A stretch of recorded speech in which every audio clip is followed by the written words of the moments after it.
kulanti wanaagsan daawadayaal halkan waa Moon Media ku soo dhawaada mowduuceena maanta oo aan kaga hadlayno daraasad lagu sameeyay urinta shirka dadka in ay u roon tahay maskaxda bini'aadamka ayaa la ogaaday. Haddaba sidee loo ogaaday?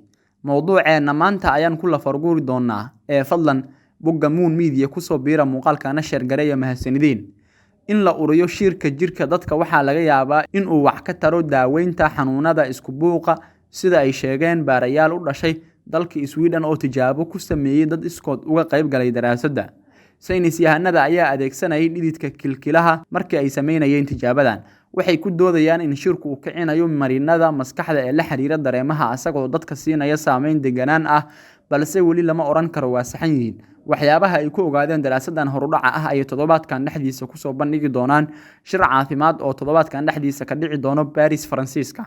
Maxay tahay sababta iyo sida aynan u urinaynin shirka dadka? Mowduucaasi si aan faahfaahin badan kaaga siiyo weli waxaan ka codsanayaa inaad Moon Media ku soo biirto muuqaalkana aad share gareyso. Carruurtu waxay ku dhashaan dareen xooggan oo wax urineed ayagoo jeclaysta hooyadood iyo caanaheeda naaska. Wax urintu waxay aadmiga ka caawisaa dareemidda khatarta laga soo bilaabo cuntada ama dab qiiqaya. Tusaale ahaan wuxuuna la falgalaa deegaankeena iyo sidoo kale dadka dhexdiisa.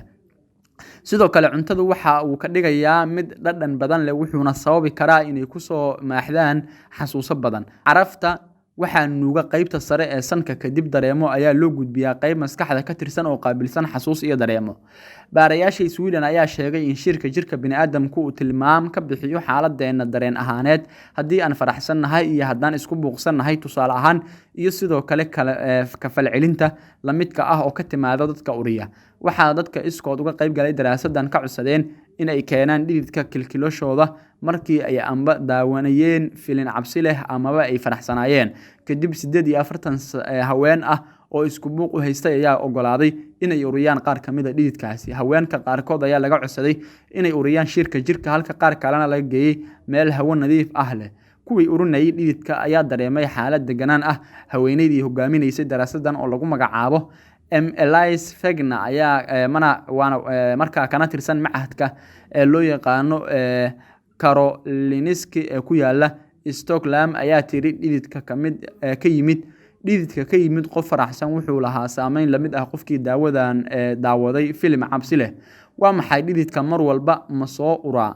Inta badan dhididka jirka waa ur la'aan balse unugyada dhididka ee kilkilaha ayaa soo saara waxa sababa urka. Bakteeriyada dhararka jirka saaran amaba markaa u dhow timaha ayaa sababta shirka ka soo baxa kilkilaha. Mowduuceeni maanta ee ku saabsanaa daawadayaal shirka oo la ogaaday in uu cudurro badan dawo u yahay waanaga intaa. Fadlan bogga Moon Media ku soo biira muuqaalkana share gareeya mahadsanidin.